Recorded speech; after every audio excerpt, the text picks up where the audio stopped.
بالله من شرور أنفسنا ومن سيئات أعمالنا من يهده الله فلا مضل له ومن يضلل فلا هادي له ونشهد أن لا إله إلا الله وحده لا شريك له ونشهد أن سيدنا محمدا عبده ورسوله صلى الله عليه وعلى آله وأصحابه وبارك وسلم تسليما كثيرا كثيرا.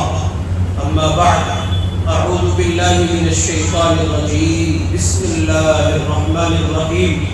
كتاب أنزلناه إليك مبارك ليدبروا آياته وليتذكر أولو الألباب. صدق الله العظيم. بزرگان محترم، ہم اور آپ جس زمین پر اپنے وجود کو لیے پھر رہے ہیں، اس زمین کا،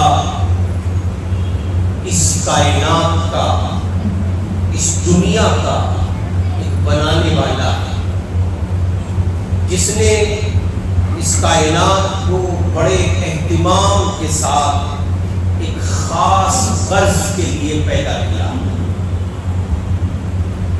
جس نے بنایا ہے وہی پورے اہتمام کے ساتھ اس کو چلا بھی رہا ہے. بنا کر صرف چھوڑ نہیں دیا ہے، بلکہ مکمل اہتمام کے ساتھ وہ کائنات کا بنانے والا اس کائنات کو چلا بھی رہا ہے. اور چلانا بھی محض چلانا نہیں ہے، چلانا محض چلانا نہیں ہے، بلکہ وہ اس کے نگہبان کے طور پر اس کو چلا رہا. آپ نے کسی چیز کو چلایا، مثلا ایگزامپل یہ کہ سبمرسیبل کا بٹن آپ نے دبا دیا، موبائل آپ نے چارجنگ پہ لگا دیا اور آپ غافل ہیں، ایک طرف رخ کر کے منہ کر کے پڑے سو رہے ہیں. کب بیٹری چارج ہوگی؟ کب موبائل نے آپ کو یہ سگنل دے دیا، یہ الارم دے دیا کہ آپ کی بیٹری فل ہو چکی ہے؟ کب سے سبمرسیبل بھر جانے کے بعد ایک آواز بار بار آپ کے کانوں میں صدا دے رہی ہے، اپنے موٹر ٹینک کو بند کیجئے، پانی کی ٹینکی فل ہو چکی ہے. ایک چلانا یہ ہے کہ آپ نے بٹن دبایا، مشین اپنا کام کر رہی ہے. اس کائنات کا جو خالق ہے، جو مالک ہے، جو اللہ ہے، اس کائنات کا جو رب ہے، وہ اس کو محض چلا نہیں رہا ہے، بلکہ نگہبان بن کر پل پل اس کائنات کی ہر شے پر نظر رکھے ہوئے ہیں. اس کی نگہبانی میں یہ کائنات چل رہی ہے. اور مزید یہ کہ یہ دنیا، یہ کائنات، اس کا یہ نظام، یہ کوئی اتفاقی حادثہ نہیں.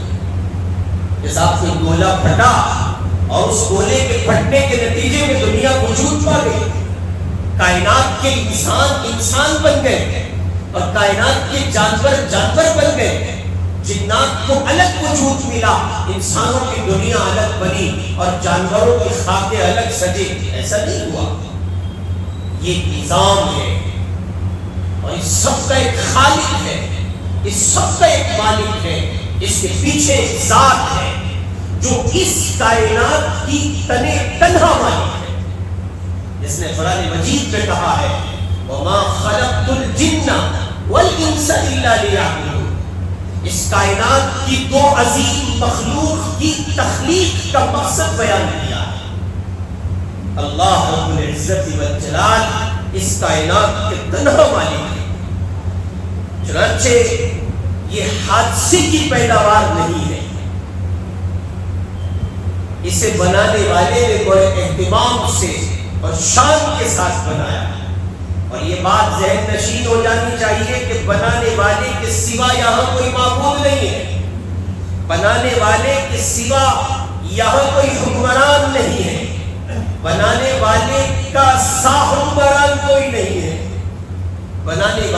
سوا یہاں کوئی مالک نہیں ہے، بنانے والے کے سوا یہاں کسی کی چلتی بھی نہیں ہے، جس کے پاس قدرت کے خزانے ہیں، جس کا علم کامل ہے، جس کی خلقت میں نقص نہیں نکالا جا سکتا۔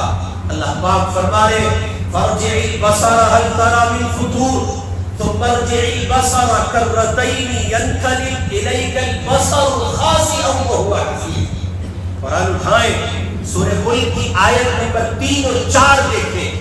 اللہ تعالیٰ فرما رہے پھر نگاہ ڈال کر دیکھ لے کہیں کوئی تجھ کو خلل نظر آتا ہے، یعنی بلا تأمل تو نے اس کائنات کو بہت بار دیکھا ہوگا، اب کی بار تأمل سے نگاہ کر، پھر بار بار نگاہ ڈال کر دیکھ، آخر کار تیری نگاہ ذلیل ہو کر، درماندہ ہو کر تجھ تک لوٹ آئے گی، لیکن اللہ کی اس کائنات میں تجھے کسی قسم کا کوئی نقص نظر نہیں آئے گا۔ اور پھر دیکھیں آپ کہ میں اور آپ جائیں دنیا جہان کی سیاحت کو اپنے وجود پر نافذ کریں، خاک در خاک چھانتے ہوئے دنیا جہان کے خطوں میں اپنے پاؤں پھیلائیں اور دنیا کو دیکھیں کہ شان سے اس نے بنایا ہے۔ میں اور آپ نکلے اور اس کائنات میں تلاش کریں اس ذات کو کہ اس کائنات کا بنانے والا کون ہے، کس شان سے اس نے بنایا ہے۔ پھر صاف صاف اللہ نے کہا کہ دیکھو تمہارے علم میں کمی ہے، تمہارا علم بڑھے گا، نکلو، لیکن میری اس کائنات میں تمہیں کوئی نقص نہیں ملے گا۔ اور پھر ایسا نہیں ہے، میں نے عرض کیا کہ گولا پھٹا دنیا وجود پا گئی، ایسا نہیں ہے۔ ہزاروں سال پہلے حق جل مجدہ نے اس کائنات کو ترتیب دیا اور سارا سسٹم اس کے بنائے ہوئے سسٹم کے مطابق چل رہا ہے۔ سورج ہے وقت پہ نکلتا ہے، چاند ہے وقت پہ نکلتا ہے، رات کا ایک وقت مقرر ہے، دن اپنے طے شدہ نظام کے تحت ایک وقت پر آئے گا۔ ایسا نہیں ہے کہ جناب من دن کا جو وقت تھا اس میں جب چاہا، جس نے چاہا، جہاں چاہا، جیسے چاہا کمی واقع کر دی، اور آج دن ذرا رات کے حصے میں نکلے گا اور آج رات ذرا دن کے حصے میں نکلے گی، آج سورج سے پہلے چاند آئے گا اور چاند کے بعد سورج آئے گا۔ نہیں، اللہ پاک فرماتے ہیں تم چند ٹکوں کا نظام بناتے ہو، اس میں خلل واقع ہوتا ہے، تم سنبھال نہیں پاتے ہو۔ ایک میری بنائی ہوئی کائنات ہے، ہزاروں سال پہلے میں نے اس کو ترتیب دیا ہے۔ سورج کا اپنا ایک وقت ہے، چاند کا اپنا ایک وقت ہے، دن کا اپنا ایک وقت ہے۔ دن کو ڈھل کر رات کو آنا ہے، رات کو ڈھل کر دن کو نکلنا ہے۔ سب سارا سسٹم ہماری بنائی ہوئی ترتیب پر وجود پا رہا ہے۔ جاؤ جاؤ تلاش کرو، یہ سارا نظام کا بدلنا تمہیں بتائے گا اس کائنات کا کوئی ایک تنہا مالک ہے، اور وہ ہے وہ اللہ جو کل کائنات کا رب ہے۔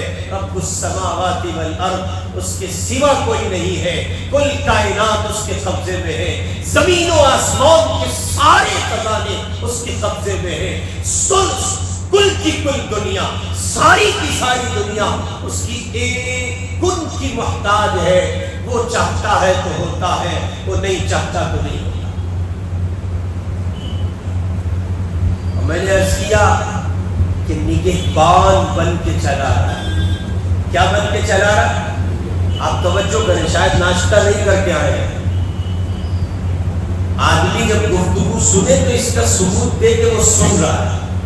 ہمارے یہاں اہل دیوبند میں یہ بڑا کمزور پہلو ہے، ایسے بیٹھے رہتے ہیں خطیب صاحب، اور بریلوی بھائیوں میں اس میں ذرا سی ارجا پائی جاتی ہے، وہ ذرا بیدار ہوتے ہیں تو وہ لیمٹ سے زیادہ بیدار ہوتے ہیں، وہ خطیب کم سامعین زیادہ چیختے ہیں، تو ذرا سا درمیانی ماحول کم از کم اتنا آدمی دے لگے کہ ہاں وہ ہمارے دیہات میں جملہ استعمال کیا جاتا ہے، ہنگارے دینے چاہیے پتہ چلے پچھوڑا باہر کیا ہے۔ یعنی ایسا نہیں ہے کہ صرف نظام چل رہا ہے، ایک بٹن تھا جس کو دبا دیا گیا اور چل رہا ہے، نہیں، بلکہ اللہ تعالیٰ نگہبان بن کے چلا رہے ہیں۔ فرما رہے الحی القیوم، وہ ایک ذات ہے، اسے موت نہیں ہے، وہ ہے، وہ تھی، وہ رہے گی۔ یہ اسی کائنات کا اسی ذات کا نظام ہے جو اس کائنات میں پھیلا ہوا ہے۔ یہ ایسا نہیں ہے کہ گھڑی ساز کی گھڑی ہے کہ بٹن دبا دیا گیا، چابی بھر دی گئی، نبض سے چل رہی ہے، آٹومیٹک سسٹم لگا دیا گیا ہے، نہیں۔ اللہ فرما رہے ہیں ان ربک لبالمرصاد، ہاتھ لگا کے بیٹھا ہے تمہارا رب، ایک لمحے کے لیے اس کی نگاہ سے کوئی چیز ہو چل رہی ہو سکتی ہے، سب دیکھ رہا ہے۔ چنانچہ یہی ہوا کہ اللہ تعالیٰ نے ان دو مخلوقات کے درمیان اپنے سسٹم کو تقسیم کیا، ایک مخلوق جس کو انسان کہا جاتا ہے اور ایک دوسری مخلوق جس کو جنات کہا جاتا ہے۔ اب جب ان کے درمیان اس دنیا کے نظام کو تقسیم کیا گیا، انسان کچھ کر رہا ہے، اس پر کام پھیلا دیے گئے ہیں، جنات کچھ کر رہے ہیں، ان پر کام پھیلا دیے گئے ہیں۔ اب دنیا نے سمجھا، دنیا جہان کے لوگوں نے سمجھا، ان دونوں مخلوقات کے افراد نے سمجھا کہ یہ نظام ہمارا ہے، اس کا نہیں ہے، یہ نظام ہمارا ہے، اس کا نہیں ہے۔ چنانچہ جب اس نے اپنی دو مخلوقات کے درمیان اس سسٹم کو پھیلایا اور اس میں بھی انسان کو ظاہر کیا، جنات کو پردے میں رکھا، بطور مخلوق قرآن کریم کی روشنی میں ہمارا اس پر اعتقاد ہے، ایمان ہے کہ جن کائنات میں موجود ہے، جنات اسی طرح موجود ہے جس طرح جن انسان موجود ہے۔ یہ انسان ہے جس کی رزق گاہ اور تماشا ہم دیکھتے رہتے ہیں۔ اسی انسان کو اللہ تعالیٰ نے تھوڑا سا اختیار دیا ہے، اور اختیار کیسا؟ اس کو سمجھنا ہے تو سمجھیے، نبوت اور مشکات نبوت سے مستفید ہونے والی جلیل القدر شخصیت شیر خدا مولائے کائنات سیدنا حضرت علی رضی اللہ تعالی عنہ سے انہوں نے اس کو بڑے واضح انداز پر سمجھایا۔ سیدنا علی کہتے ہیں، ان سے کسی نے پوچھا انسان با اختیار ہے یا مجبور ہے؟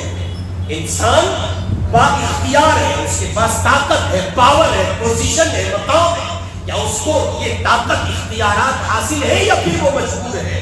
سیدنا علی نے فرمایا کھڑے ہو جاؤ۔ سیدنا علی نے کہا کھڑے ہو جاؤ، وہ کھڑا ہوا، فرمایا اپنی ایک ٹانگ اٹھاؤ، اس نے آرام سے اٹھا لی، فرمایا اب اس کو نیچے رکھے بغیر دوسری بھی اٹھاؤ۔ اس نے کہا مولا علی میں یہ نہیں کر سکتا، اس نے کہا شیر خدا میں یہ نہیں کر سکتا، اس پر پابندی ہے، میں بس اس ایک ٹانگ کو اٹھانے کی اختیارات اپنے پاس پاتا ہوں۔ سیدنا علی نے فرمایا کہ اتنا اختیار دے دیا ہے اور دوسری جگہ اختیار چھین لیا ہے، یہ اس کی تخلیق میں حصہ بن گیا ہے۔ شادی کر رہا ہے، اولادیں ہو رہی ہے، اللہ کہہ رہے ہیں یَهَبُ لِمَن يَشَاءُ إِنَاثًا وَيَهَبُ لِمَن يَشَاءُ الذُّكُورَ أَوْ يُزَوِّجُهُمْ ذُكْرَانًا وَإِنَاثًا وَيَجْعَلُ مَن يَشَاءُ عَقِيمًا، جس کو چاہتا ہے بیٹے عطا کرتا ہے، جس کو چاہتا ہے بیٹیاں عطا کرتا ہے، یا پھر ان کو جمع کر دیتا ہے، بیٹے بھی ہیں بیٹیاں بھی ہیں، اور جس کو چاہتا ہے بے اولاد رکھتا ہے، کسی کو اولاد دے دی اور کسی کو کچھ نہ دیا، کسی کو لڑکے دے دیے اور کسی کو لڑکیاں دے دی، اور کسی کو دونوں ملا جلا کر عطا کر دی۔ یہ تھوڑا سا ایک سسٹم اللہ نے پھیلایا ہے، انسانی دنیا کو اختیار دیا ہے، تو اب انسانی دنیا ذوق کرنے لگی، اب انسانی دنیا سمجھنے لگی کہ وہ خدا کی خدائی میں حصے دار بن گئی۔ اب انسان یہ سمجھنے لگا ہے کہ طاقت اس کی ہے، حالانکہ طاقت اس کی نہیں ہے، اس کے اختیارات کی پوزیشن واضح ہو چکی ہے، وہ کھڑا ہے اپنے وجود کو لیے، 5 6 ساڑھے 6 7 فٹ کا وجود ہے، اس نے اپنی ایک ٹانگ کو اٹھا تو دیا ہے، دوسری نہیں اٹھا سکتا، اسی لمحے اختیار پاتا ہے، اسی لمحے مجبور ہے، اللہ کی طاقت واضح ہو جاتی ہے، اور کائنات کا مالک کوئی بول کے بتاتا ہے تمہاری طاقت صرف اتنی ہے، اس سے زیادہ نہیں ہے، اصل اس کائنات کا مالک کوئی اور ہے، تمہیں اس کی طرف رجوع کرنا چاہیے۔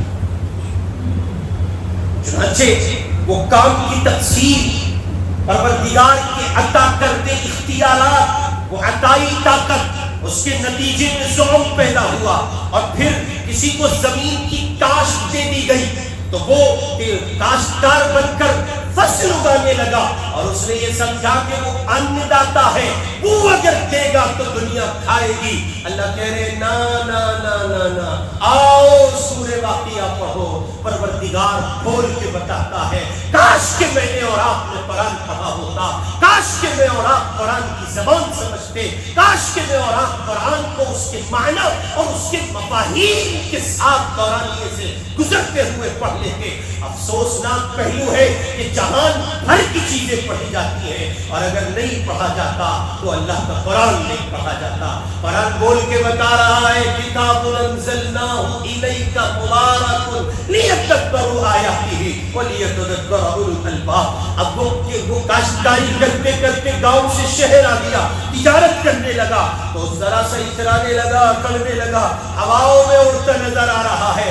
میں نے یہ بنایا ہے، یہ بلڈنگ بھی میں نے بنائی ہے، اس کے فلور میں نے تیار کیے ہیں، یہ میں کر رہا ہوں، یہ مجھ سے ہو رہا ہے، یہ میری پوزیشن ہے، یہ میرا مقام ہے، یہ میری حیثیت ہے، یہ میں ہوں جو بول رہا ہوں۔ کہیں وہ ہٹلر بن گیا ہے، کہیں وہ فرعون بن گیا ہے، کہیں وہ قارون بن گیا ہے، کہیں وہ نمرود بن گیا ہے، کہیں وہ شداد بن گیا ہے، کہیں وہ حامان بنا ہے، کہیں وہ ابلیس بن گیا، کہیں ابلیس کی دنیا الگ ہے، وہ قارون، نمرود، حامان، شداد اور جہان بھر کے لوگ ہیں۔ اور بعد کے لوگوں میں پھر ابو جہل اترا رہا ہے، ابو لہب اترا رہا ہے، یہ کون ہے عتبہ اور شیبہ جیسے خبیث اترا رہے ہیں۔ اور ٹھیک اسی طرح آج اس زمین پر نتنیاہو اترا رہا ہے، اسرائیل کا پریزیڈنٹ اترا رہا ہے، اس زمین پر ظالم سفاک اترا رہے ہیں، وہ لوگوں کو نہتہ بے بس قتل کر رہے ہیں، کسی ایک مسلمان کو پکڑتے ہیں، اس کی لنچنگ کرتے ہیں،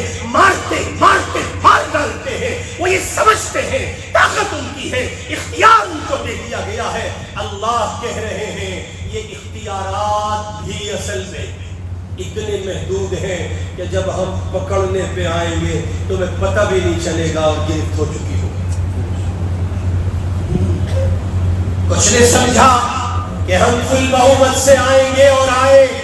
2014 کا نشہ ان پر سوار رہا، ان کو پروردگار نے ایک مخمور کی زندگی عطا کی ہے۔ ذرا توجہ کرنا، پھر 2019 میں بھی ان کو طاقت عطا کی گئی۔ پچھلے 10 سالوں میں پوری ایک دہائی ایسی دے دی گئی کہ اب ذہن سے یہ بات کافور ہو گئی، یہ بات راہ فرار اختیار کر گئی، ان کو زوم ہونے لگا طاقت ہماری ہے، اب الیکشن نہیں ہوگا، اب ملک میں سیکولرزم باقی نہیں رہے گا، اب کوئی ووٹ نہیں ڈال سکے گا۔ بڑے بولے گئے، انہوں نے کہا ہم اس دھرتی سے مسلمان کا اختیار مٹا دیں گے، وہ ووٹ نہیں ڈال سکے گا۔ انہوں نے طلاق ثلاثہ پر مسائل کھڑے کیے، انہوں نے مسلم پرسنل لا بورڈ پر مسائل کھڑے کیے، انہوں نے کہا ہم اس زمین پر اتنا تنگ، اس زمین کو ان کے وجود پر اتنا تنگ کر دیں گے کہ وہ بھاگ کر نکلنا چاہیں گے تو نہیں نکل سکیں گے۔ ادھر وہ سب کچھ اپنا نظام بنا رہے تھے، ادھر اللہ کہہ رہے تھے وَمَكَرُوا وَمَكَرَ اللَّهُ وَاللَّهُ خَيْرُ الْمَاكِرِينَ۔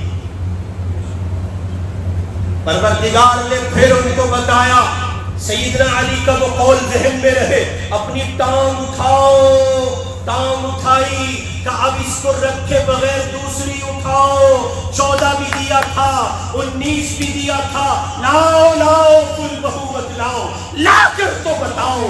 اب نہیں آئے گی، ہم نہیں چاہتے ہیں، اب سپورٹ نہیں ہوگا، ہم نہیں چاہتے ہیں۔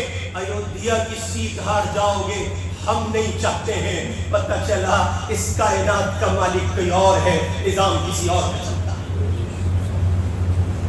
آگے اللہ فرما رہے وہ ذرا سی اختیارات جو دیے گئے، کسی کو حکمرانی دے دی گئی تو وہ اپنے آپ میں ہٹلر بن بیٹھا۔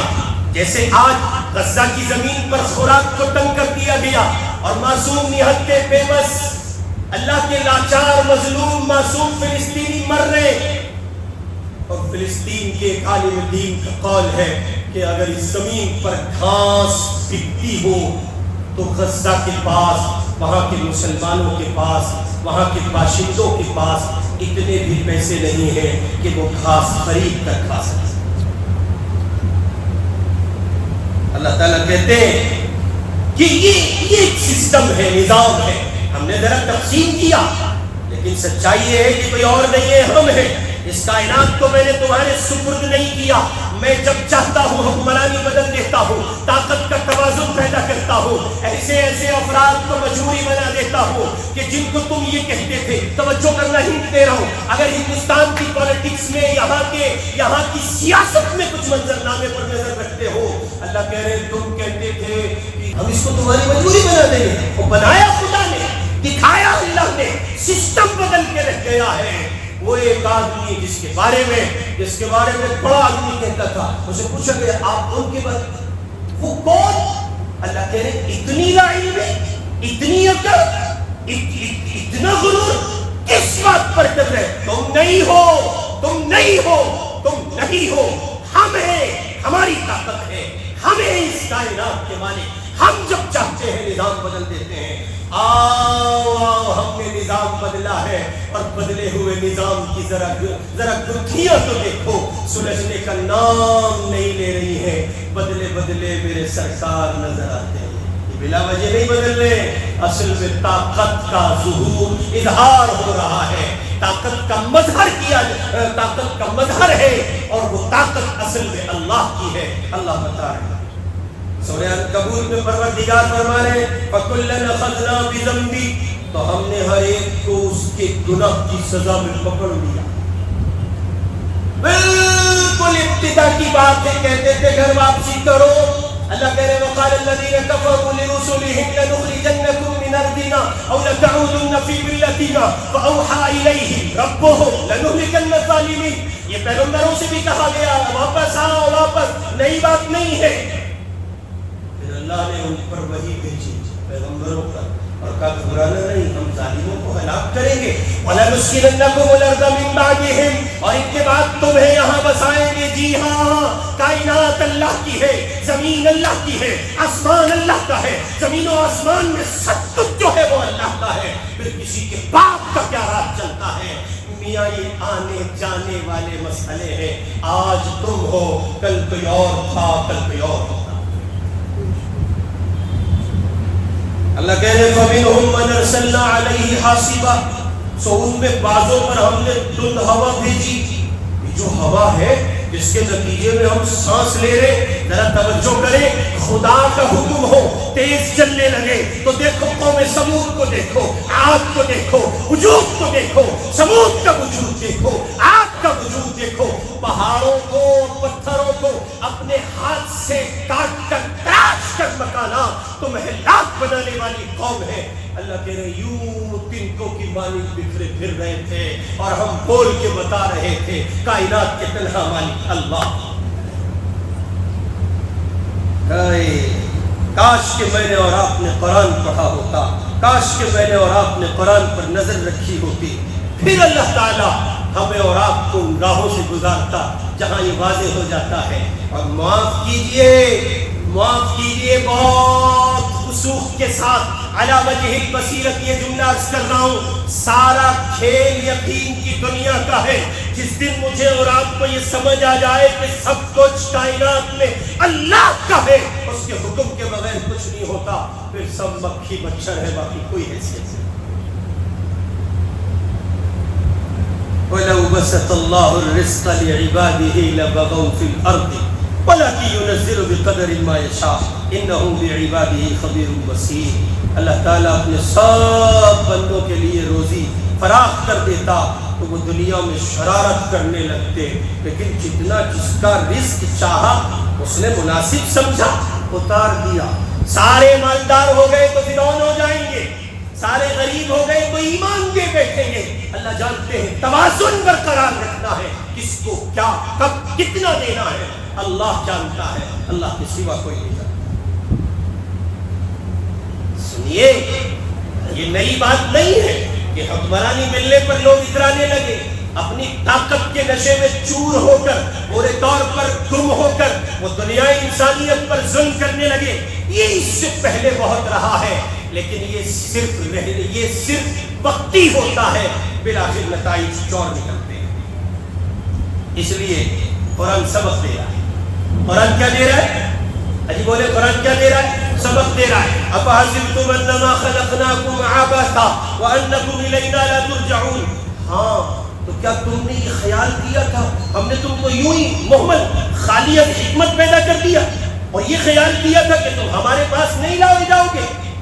بیٹھیں، محاسبہ کریں، تنہائی میں جائزہ لیں، بلا وجہ پیدا نہیں ہوئے، بلا وجہ پیدا نہیں ہوئے ہیں، لوٹ کر اسی کے پاس جانا ہے، اس سے ملاقات ہونی ہے، اور جو کچھ اس نے دیا ہے اس کا حساب ہونا ہے۔ اس کائنات کا جو تنہا مالک ہے اس کے پاس لوٹنا ہے، اور وہ ذات ہے اللہ کی، اللہ کے سوا نہیں۔ اللہ پاک ہمیں اور آپ کو اس ذات کا کامل یقین نصیب فرمائے۔ وآخر دعوانا الحمدللہ۔